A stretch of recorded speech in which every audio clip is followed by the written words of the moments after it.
राजस्थान के सीएम का चौंकाने वाला नाम, 3 धुरंधरों का खेल, कांग्रेस हो गई फेल।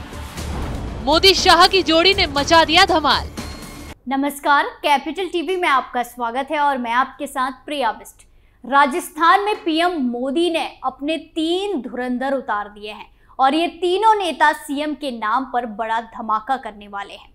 इस बार बीजेपी की तरफ से ऐसा सीएम राजस्थान, मध्य प्रदेश और छत्तीसगढ़ में उतारा जाएगा जिसकी धमक से कांग्रेसी तबाह हो जाएंगे।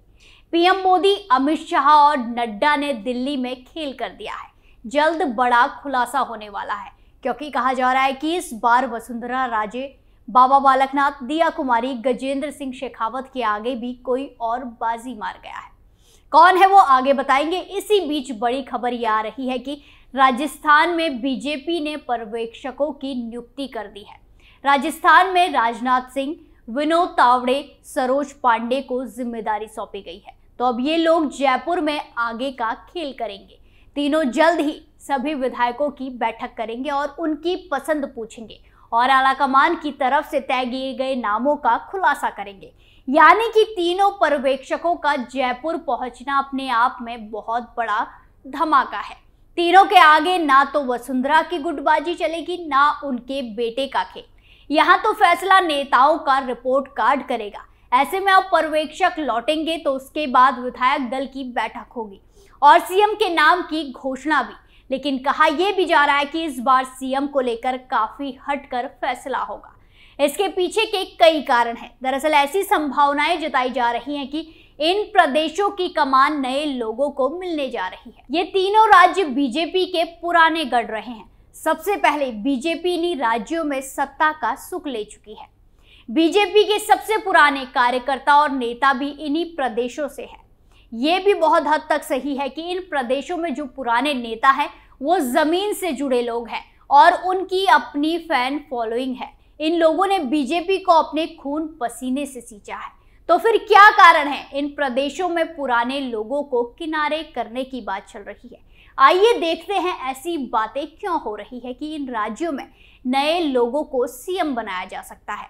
तो इससे पहला कारण है बीजेपी और आरएसएस 20 साल आगे की सोचती हैं। विकास की नीति पर काम करने वाली बीजेपी और आरएसएस हमेशा से 20 साल आगे के बारे में सोचती रही है। यही कारण रहा है कि 2010 में ही लाल कृष्ण आडवाणी को आगे के लिए रेड सिग्नल दिखा दिया गया था, जबकि उस दौर में पार्टी और संघ दोनों में लाल कृष्ण आडवाणी का बहुत जोर था। इसके बाद 2014 आते आते पीएम पद के दावेदार के रूप में नरेंद्र मोदी का नाम आगे रखा जा चुका था। राजस्थान, मध्य प्रदेश और छत्तीसगढ़ में जो भी नेता है उन्हें 2 दशक से जनता देख रही है। इस बार का चुनाव तो किसी भी तरह पार्टी ने निकाल लिया, पर अगर चेहरे और रणनीति वही रही तो आगामी सालों में बहुत मुश्किल हो जाएगी। चेहरे तो बदले जा सकते हैं पर नीतियां नहीं बदली जा सकती है।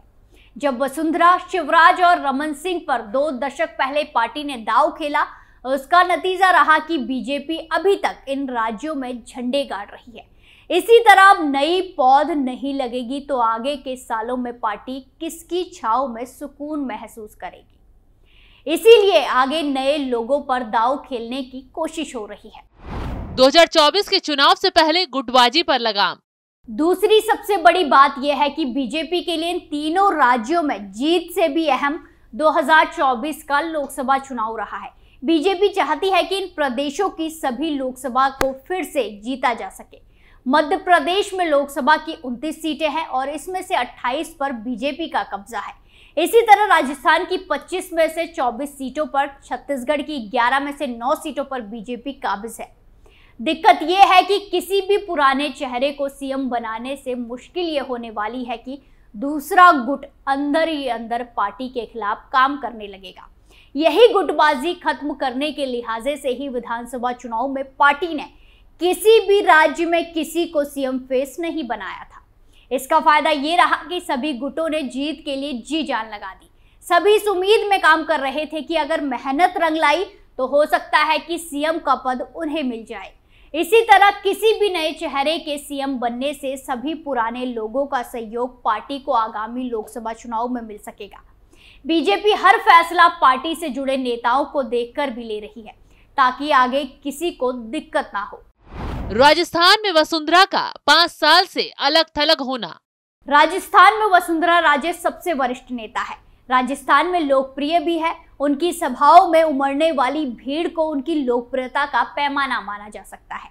पर पिछले 5 साल उन्होंने जिस तरह बिताए हैं वो किसी भी पार्टी के किसी भी नेता के लिए आदर्श नहीं है।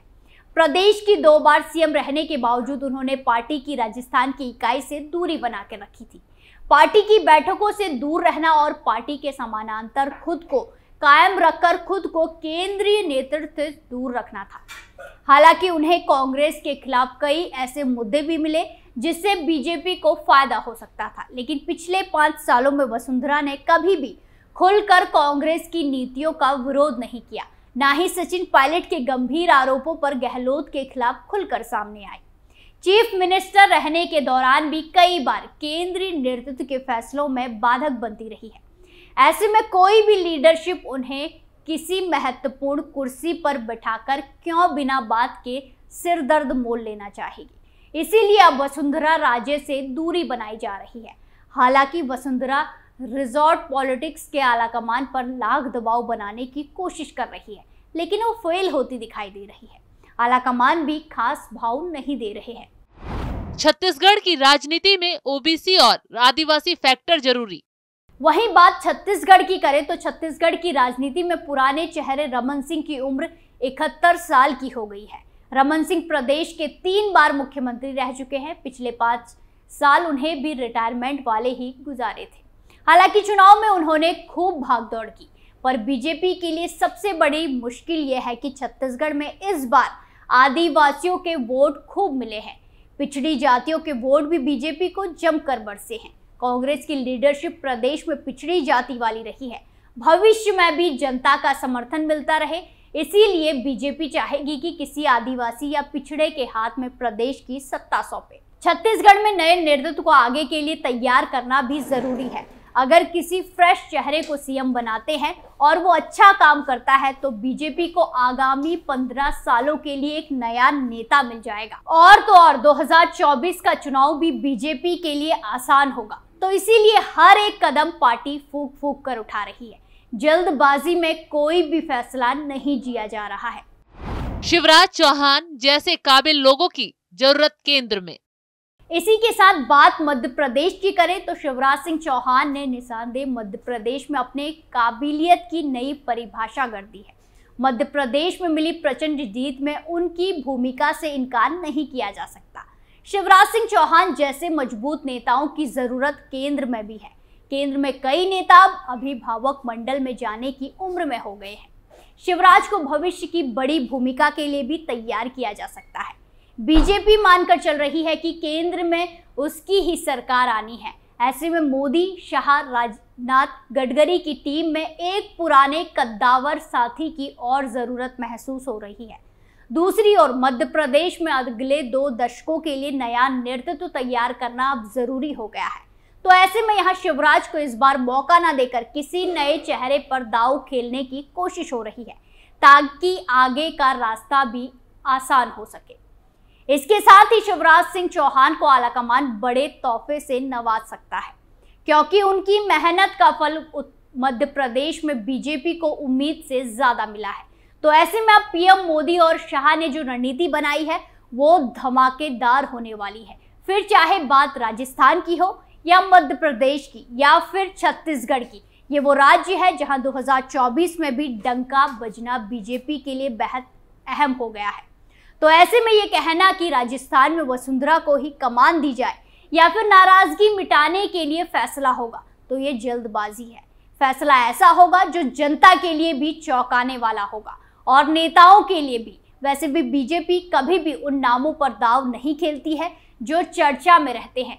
फिर चाहे आप यूपी का किस्सा उठाकर देख लीजिए या फिर उत्तराखंड का, सब जगहों पर चौंकाने वाला एक्शन बीजेपी ने लिया और ये फैसला काफी कारगर भी साबित हुआ है। तो आगे आगे देखिए, राजस्थान में अगले फैसले से सनसनी मचने वाली है। राजतिलक में आज के लिए इतना ही। नई चुनावी खबरों के साथ फिर पेश होंगे। तब तक के लिए देखते रहिए कैपिटल टीवी। नमस्कार।